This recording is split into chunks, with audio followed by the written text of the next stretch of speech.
හරියටම අපි දැන් කතා කරමු රසායනික ප්‍රතික්‍රියා තුලිත කිරීම ගැන. එතකොට මම කලින් කතා කරේ රසායනික ප්‍රතික්‍රියා වර්ගනේ. එතකොට මේ ප්‍රතික්‍රියා අපි ලියන්නේ සාමාන්‍යයෙන් සමීකරණකින්. ඒ සමීකරණ වල මුලින්ම තියෙන ප්‍රතික්‍රියක එකතු වෙලා ඵල හැදෙනවා. හරි. ඒ කියන්නේ ස්කන්ධ සංස්ථිති නියමය ඔයගොල්ලෝ දන්නවනේ කලින්. එතකොට ස්කන්ධ සංස්ථිති නියමයෙන් කියන්නේ මොකක් හරි රසායනික ප්‍රතික්‍රියාවක් වෙද්දී ආරම්භයේ තිබිච්ච ප්‍රතික්‍රියක ටිකමයි. ඒ කියන්නේ ඒ තියෙන ස්කන්ධය ප්‍රතික්‍රියාව අවසන් වුණාට පස්සේ අඩු වෙන්නේවත් වැඩි වෙන්නේවත් නැහැ. ඒ කියන්නේ පරමාණු මැවීමක් හරි නැත්නම් නෂ්ට වීමක් හරි සිද්ධ වෙන්නේ නැහැ. ඒ කියන්නේ අපි මුලින්ම ඔය දාන ප්‍රතික්‍රියක වල තියෙන මේ ස්කන්ධය විනාශ වෙන්න බෑ අවසාන වෙනකොට. ඒ කියන්නේ ඵලවල ප්‍රතිඵල ප්‍රතික්‍රියක වලට හරියන්න අපිට ඵල ටික ලැබෙන්න ඕනි. ඒ විදිහට තමයි අපි ඉතින් මේ ප්‍රතික්‍රියා තුලිත කිරීම කරන්නේ. අපි උදාහරණයකින් බලමු. උදාහරණයක් ගමු. මැග්නීසියම් ඔක්සිජන් එක්ක ප්‍රතික්‍රියාව ගමු. කොට මැග්නීසියම් කියන්නේ ලෝහය. මැග්නීසියම් ලෝහය ඔක්සිජන් වායුවත් එක්ක ප්‍රතික්‍රියා කරලා හදන්නේ මැග්නීසියම් ඔක්සයිඩ් Mg ඕනේ. එතකොට ඔයාලට පේනවද මෙතන මැග්නීසියම් එක පරමාණු කියන්නේ මැග්නීසියම් තියෙන මෙතන ඔක්සිජන් වායුව තියෙනවා මේක මැග්නීසියම් ඔක්සයිඩ්. එනකොට මෙතන මැග්නීසියම් 1යි මෙතන මැග්නීසියම් 1යි. මෙතන ඔක්සිජන් වායුව කියද්දි මෙතන තියෙන්නේ O2. ඒ කියන්නේ ඔක්සිජන් පරමාණු මෙතන දෙකක් තියෙනවා. මෙතන නමුත් එක ඔක්සිජන් පරමාණුයි තියෙන්නේ. එතකොට මෙතෙන්දි මෙතෙන්ට එද්දි එකක් නැති වෙලා වෙන්න බෑනේ. ඒ කියන්නේ මේක ස්කන්ධ සංස්ථිති නියමයට අනුව මෙතන තියෙන පරමාණුවක් මෙතෙන්ට එද්දි නැති වෙන්න විදිහක් නෑ. එතකොට අපි මෙතන පරමාණු ගාන සමාන වෙන්න අපිට මේ අගට හැම මේ O2 කියලා එහෙම දාන්න බෑ. අපි ඉස්සරහින් මෙතන දෙකක් දාගමු ඔක්සිජන් පරමාණු ගාන සමාන වෙන්න. දැන් ඔක්සිජන් පරමාණු ගාන සමාන වුණා. ඔයාලට පේනවද මෙතන මැග්නීසියම් ගාන වෙනස් වුණා. මෙතන 1යි මෙතන මැග්නීසියම් පරමාණු එතකොට 2යි. ඒක සමාන වෙන්න අපි මෙතෙන්ට දෙකක් දාගමු. එතකොට මෙතන මැග්නීසියම් 2යි මෙතන මැග්නීසියම් 2යි. මෙතන O2 කියද්දී ඔක්සිජන් පරමාණු 2යි මෙතන ඔක්සිජන් පරමාණු 1යි. මේ විදිහට සෝදිසි ක්‍රමයෙන් ඒ කියන්නේ මේ පැත්තේ තියෙන පරමාණු ගාන මේ පැත්තේ තියෙන පරමාණු ගානට සමානයිද කියලා බල පරමාණු ගාන මේ මූලද්‍රව්‍යයට බල අපි සමාන කරලා හදා ගන්න ඕනි. මම තව උදාහරණයක් කියලා දෙන්නම්. ඊළඟ සමීකරණයක් මම ගන්නම්. ඇලුමිනියම් කියන ලෝහය ඇලුමිනියම් සොලිඩ් හයිඩ්‍රොක්ලෝරික් අම්ලයත් එක්ක ප්‍රතික්‍රියාව කියන්නේ HCl එතකොට මේකෙන් හැදෙන්නේ AlCl3 එක්ක H2 වායුව හයිඩ්‍රජන් වායුව. හරිද? එතකොට මේකේ අපි තුලිත කරන්න බලමු. දැන් මම ඇලුමිනියම් බලුවම ඇලුමිනියම් 1යි මෙතන ඇලුමිනියම් පරමාණු 1යි. ඒකේ වෙනසක් ලොකුවට නැහැ. මෙතන හයිඩ්‍රජන් ගත්තොත් 1යි මෙතන හයිඩ්‍රජන් 2යි. එතන වෙනසක් තියෙනවානේ. ඒ වෙනස හරි ගස්සන්න මම මෙතෙන්ට දානවා 2ක්. හරිද? එතකොට මෙතන 2යි මෙතන 2යි. එතකොට නම් හරි වගේ පේනවා. නමුත් මෙතන ඊට පස්සේ ක්ලෝරින් බලවහම ක්ලෝරින් මෙතන ගත්තොත් 2ක් එනවා මෙතන 3ක් එනවා. ඒක වෙනස්නේ. අපිට මේක හදාගන්න. දැන් මෙතන ක්ලෝරින් තියෙන්නේ 2යි මෙතන ක්ලෝරින් 3යි. ඒ වෙනස හදාගන්න නම් අපි මේ 3ටයි 2ටයි නිකන් පොදු හරයක් අර අපි ගන්න ගණන් වල ඒ වගේ දෙකම සමාන කරගන්න පුළුවන් ඉලක්කමක් හිතන්න ඕනේ. 6 ඒ කියන්නේ දෙකේ 3ේ ගුණාකාරයක් තමයි 6. එතකොට අපි මේ දෙකම 6 කරගන්න try කරමු. එතකොට මෙතන 6 කරගන්න නම් මම මෙතන 6 දාන්නම් කෙලින්ම. මොකද මෙතන කිසිම ඉලක්කමක් නැති හින්දා. මෙතෙන්ට මම දානවා 6. එතකොට මේ 3 6 කරගන්න නම් අපි දෙකෙන් ගුණ කරන්න ඕනේ. අපිට මෙහෙට කොහෙටවත් ඉලක්කම් දාන්න බෑ. අපි ඉස්සරහට දානවා 2. එතකොට 2 වරක් 3 6යි. මෙතන කෙලින්ම 6යි. දැන් බලමු මේ තුලිතද කියලා.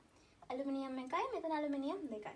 එතකොට මෙතනට අපිට දෙකක් දාන්න සිද්ධ වෙනවා. හයිඩ්‍රජන් 6යි මෙතන හයිඩ්‍රජන් 2යි. එතකොට 2 අපි 6 කරගන්න නම් 3ෙන් ගුණ කරන්න සිද්ධ වෙනවා. 2 වරක් 3 6යි. දැන් ක්ලෝරින් 6යි මෙතන ක්ලෝරින් 3 වරක් 2 6යි. දැන් තුලිතයිනේ. අපි අර එකින් එක දෙපැත්ත බල තුලිත කරගෙන ඉන්න ඕනේ. අපි කලින් අර මුලින්ම කරපු එක නම් සරලයිනේ. මේක චුට්ටක් සංකීර්ණයි. ලොකුවට සංකීර්ණ නැහැ. නමුත් මේක උනත් අපිට දෙපැත්ත බලලා තුලිත කරගන්න පුළුවන්.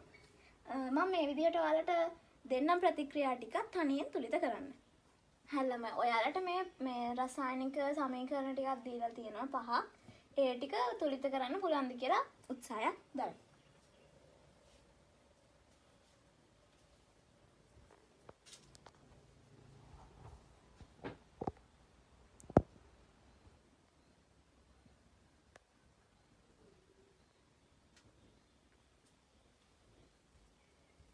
හරි ළමයි.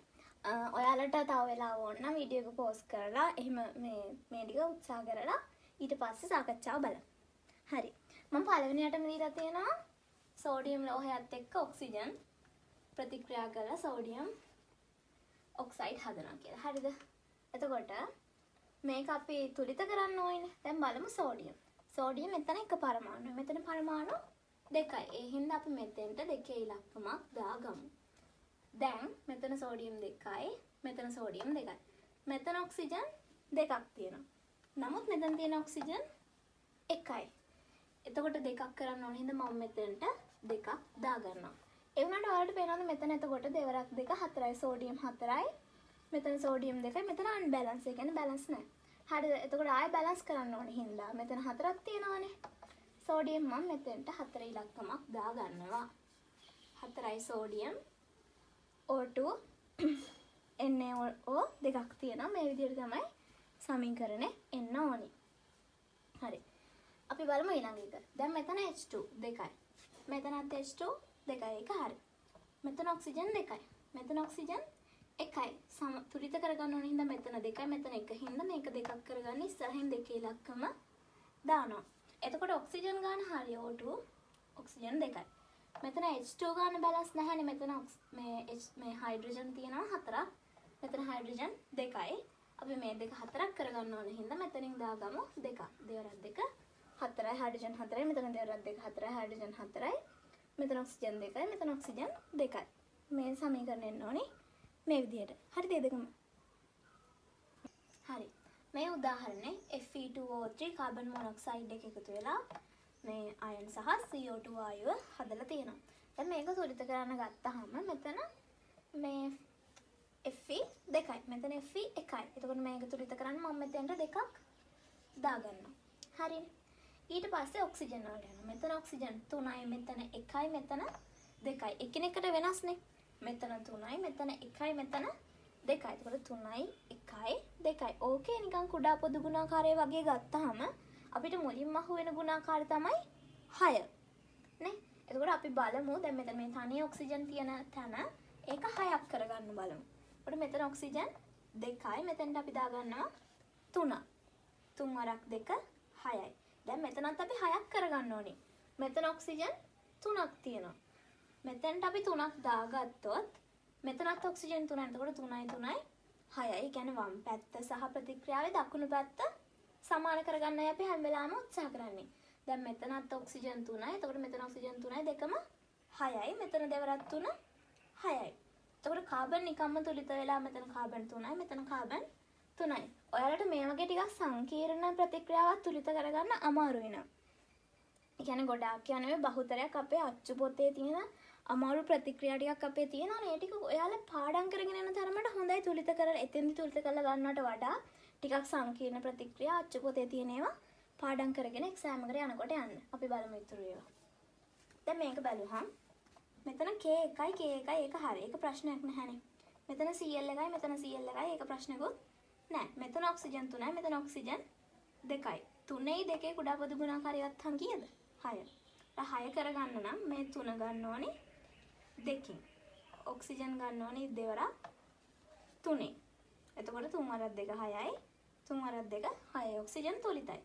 දැන් පොටෑසියම් ක්ලෝරින් ඔය ගත්තොත් තුලිත නැහැ. මෙතන 2යි මෙතනත් 2යි මෙතන 1 1 තියෙන්නේ. එතකොට මෙතනට පොටෑසියම් සහ ක්ලෝරින් තුලිත කරගන්න දෙකක් දාගත්තාම හරි. මේ විදිහට තමයි මේ ප්‍රතික්‍රියා ටික තුලිත වෙන්න ඕනි. ඉතින් අද අපේ වීඩියෝ එක ඉවරයි. තවත් වීඩියෝ බලන්න ඉස්සරහට channel එකත් එක්ක සම්බන්ධ වෙලා ඉන්න.